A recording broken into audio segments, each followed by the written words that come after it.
Hello and welcome to my channel. To show the fast user switching menu on Mac, right there,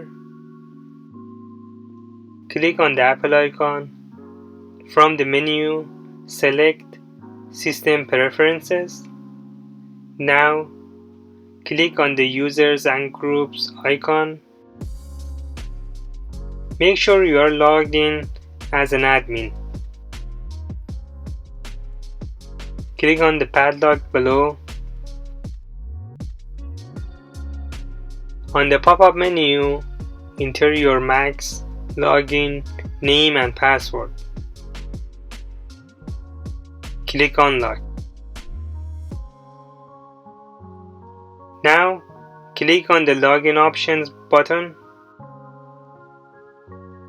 On the right panel, check the Show Fast User Switching menu as checkbox. A quick user switching icon now appears on the menu bar. You can also select full name or account name instead of the icon to see which user account you are using on the menu bar. Now if I click on the fast user switching menu, I see that I'm logged in as user 2.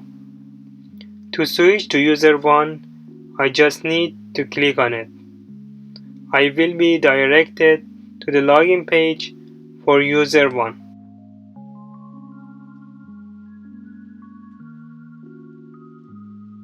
If you found this tutorial helpful, please like and share.